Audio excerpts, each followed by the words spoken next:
എത്ര വർഷം കൊണ്ട് കാത്തിരിക്കുകയാണെന്നറിയാമോ ചിയാൻ്റെ ഒരു പടം. ചിയാനൊന്ന് തകർക്കുന്നത് കാണാൻ വേണ്ടിയിട്ട്. ഒരുപാട് സിനിമകൾ, ഒരുപാട് അപരാധ പടങ്ങളൊക്കെ ഇതിൻ്റെ ഇടയ്ക്ക് വന്നിട്ടുണ്ട്. ഞാൻ ഈ ചാനൽ തുടങ്ങിയതിന് ശേഷം ഒരൊറ്റ സിനിമയെക്കുറിച്ചും വിക്രമിൻ്റെ പടത്തിന് ഒരു ഫുൾ പോസിറ്റീവ് പറയാൻ എനിക്ക് പറ്റിയിട്ടില്ല. അത് അയാളുടെ കുഴപ്പമല്ല. അയാളുടെ ആ ഒരു റേഞ്ച് തിരിച്ചറിഞ്ഞ് സിനിമ ചെയ്യാൻ സംവിധായകർ മുന്നോട്ട് വരാത്തതുകൊണ്ടുള്ള പ്രശ്നമാണ്. അത് ആ പഴി ഈ പടത്തോടെ തീർത്തിരിക്കുകയാണ്. KGF-ന് ശേഷം കോളാർ സ്വർണ്ണ ഖനിയുമായിട്ട് അതിൻ്റെ പശ്ചാത്തലത്തിൽ എടുത്തിരിക്കുന്ന ഒരു സിനിമയാണ്. പഴയ കാലഘട്ടമാണ്. അവിടുത്തെ താഴ്ന്ന അരക്ഷിത വർഗത്തിൻ്റെ ഒരു കഥയാണ്. ബ്രിട്ടീഷുകാരുടെ ഇവിടെ വന്ന് തുടങ്ങിയിട്ടേ ഉള്ളൂ. ആ സമയത്ത് നടക്കുന്ന പശ്ചാത്തലത്തിലുള്ള ഒരു സിനിമ. ഇതൊരു ഓഫ് ബീറ്റ് സിനിമയായിരിക്കും എന്നുള്ള പ്രതീക്ഷയിലാണ് ഞാൻ തിയേറ്ററിൽ പോയി കണ്ടത്. സിനിമ 1850 കഥയാണ് പറയുന്നത്. അവിടെ പതുക്കെ പതുക്കെ ആ സ്ഥലവും അവരെയും അവരുടെ ജീവിത രീതി എല്ലാം ബിൽഡ് ചെയ്ത് പതുക്കെ പോയിട്ട് വിക്രം ഒരു കഥ പറയണ ഒരു സീനുണ്ട്. അവിടെ നിന്ന് അങ്ങോട്ട് ഒറ്റ കയറ്റമാണ് പടം. ഒരു സ്ലോ പേസ്ഡ് പടം എന്ന് വിചാരിച്ചിരുന്നിടത്ത് പട്ട അങ്ങോട്ട് നീങ്ങണം. തീ പിടിപ്പിക്കുന്ന back to back scenes, goose bumps, ഇതിങ്ങനെ സംഭവിച്ചുകൊണ്ടിരിക്കുകയാണ് ത്രൂ ഔട്ട്. ഓരോ സീൻ കഴിയും തോറും എന്നടാ അപ്പം പണി വച്ചിരിക്കെ അങ്ങനെ നമ്മൾ ചിന്തിച്ചു പോകുന്നു. 1850 നടക്കുന്ന കഥയുണ്ട് തന്നെ. തമിഴ് കുറച്ച് പ്രാചീന തമിഴാണ് എന്നും പറഞ്ഞുകൊണ്ട് നമ്മുടെ പൊന്നിയൻ സെൽവം പോലെ ഇട്ട് മനസ്സിലാക്കാതെ ഇട്ട് കുഴപ്പിച്ചിട്ടൊന്നുമില്ല. കൃത്യമായിട്ട് നമുക്ക് മനസ്സിലാവും. ഇനി എന്നിട്ട് മനസ്സിലാവാത്തതുണ്ടെങ്കിൽ സബ്ടൈറ്റിൽ അവൈലബിൾ ആണ് പടത്തിന്. ഫസ്റ്റ് ഹാഫ് ഉടനീളം ഈ ഒരു ഫയർ നിലനിർത്തി തന്നെയാണ് സിനിമ മുന്നോട്ട് പോകുന്നത്. അപ്പോൾ അതിൽ ഒരുപാട് വോ ഫാക്ടർ ഉണ്ട്, ഒരുപാട് കാര്യങ്ങളുണ്ട്. അതൊന്നും ഞാൻ സ്പോയിൽ ചെയ്യുന്നില്ല. അതൊക്കെ നിങ്ങൾ തിയേറ്ററിൽ നിന്ന് കണ്ട് തന്നെ അറിയാം.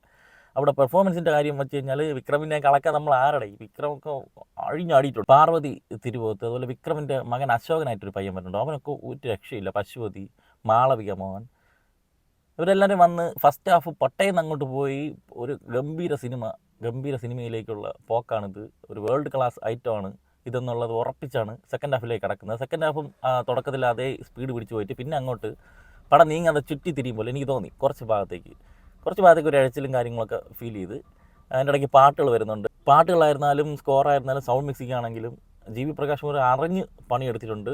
പലപ്പോഴും ഇതൊരു AR റഹ്മാൻ പണ്ട് ചെയ്തു വെച്ചിരുന്ന റേഞ്ചിലാണ് പുള്ളി ഈ പടത്തിൽ സ്കോർ ചെയ്ത് വെച്ചിരിക്കുന്നത്. അതുപോലെ കിഷോർ കുമാറിൻ്റെ സിനിമാറ്റോഗ്രഫി, ബൽദേവ് വർമ്മയുടെ മേക്കപ്പ്, സെൽവ ആർക്കേഡ് എഡിറ്റിങ്, സ്റ്റണ്ണർ സാമിൻ്റെ സ്റ്റണ്ടൊക്കെ എന്ന് പറഞ്ഞാൽ ഈ തമിഴ് ഒരു ഇൻ്റർനാഷണൽ അപ്പീൽ പടത്തിന് കൊടുക്കുന്നുണ്ട്. ഒരു തമിഴ് പടം പോലേ അല്ല ഇത്.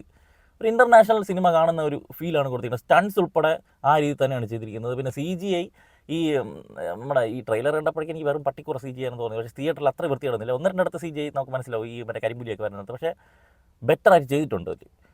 അങ്ങനെ ഈ പറഞ്ഞ പോലെ ഈ സെക്കൻഡ് ഹാഫ് കുറച്ച് ചുറ്റിത്തിരിഞ്ഞ് അങ്ങനെ പോയിട്ട് ക്ലൈമാക്സിൽ ഇതിൻ്റെ നമ്മളും ഈ സിനിമയിൽ കൊണ്ട് ഉദ്ദേശിക്കുന്ന ആ ഒരു ബേസിക് കോറുമായിട്ടുള്ള ഡിസ്റ്റൻസ് കുറഞ്ഞ് ഇതൊരു പോയിന്റിലെത്തിത്തീരുന്ന സമയത്ത് വീണ്ടും പടം ഹൈ ആകുന്നുണ്ട്. ക്ലൈമാക്സിൽ അത്രയും പക്ഷേ ഈ സമയം ഞാൻ പറഞ്ഞില്ലേ, ഈ ക്ലൈമാക്സിൽ ഈ ഒരു സാധനം നിങ്ങൾക്ക് കിട്ടിയില്ലെങ്കിൽ യവന്മാർ എന്തടേ കാണിക്കണേ എന്ന് പറഞ്ഞിട്ട് പ്രാന്തായി പോകും. അത് കിട്ടിയവർക്ക് ആ ക്ലൈമാക്സും ഭയങ്കര ഗൂസ് ബംസ് ആയിരിക്കും. എന്നാൽ അങ്ങനെ ഭയങ്കര ഭീകരമായിട്ടുള്ള ഒരു ഓഫ് ബീറ്റ് പടത്തിൻ്റെ അത്രയ്ക്കുള്ള സ്ലോനെസ്സോ കാര്യങ്ങളോ ഒന്നുമില്ല. ഇടയ്ക്ക് ഞാൻ പറഞ്ഞില്ല സെക്കൻഡ് ഹാഫ് കഴിഞ്ഞ് കുറച്ച് ഭാഗങ്ങൾ മാത്രം ഒരല്പം സ്ലോയിൽ പോകുന്നതായിട്ട് എനിക്ക് തോന്നിയുള്ളൂ. അല്ലാതെ നല്ലൊരു ഗ്രാൻഡ് തിയേറ്റർ എക്സ്പീരിയൻസാണ് എനിക്ക് ഈ സിനിമയിൽ നിന്ന് കിട്ടിയിട്ടുള്ളത്. അതുപോലെ ചിയാൻ വിക്രമിൻ്റെ പെർഫോമൻസൊക്കെ എന്ന് പറഞ്ഞാൽ ഇത് പറയാനൊന്നും ഇല്ലടാ. അത് പറയാനില്ല. അത് കണ്ട് എന്നോട് അറിയണേ. ഒന്നിനോട് സ്വാഗ് പരിപാടികളൊക്കെ ഉണ്ട് ഇടയ്ക്ക്. നല്ല കഥ, നല്ല തിരക്കഥ, നല്ല ഡയറക്ഷൻ, നല്ല പെർഫോമൻസസ്, നല്ല technical work. Overall A great theatre experience. That's Thangalaan for me. വരട്ടെ.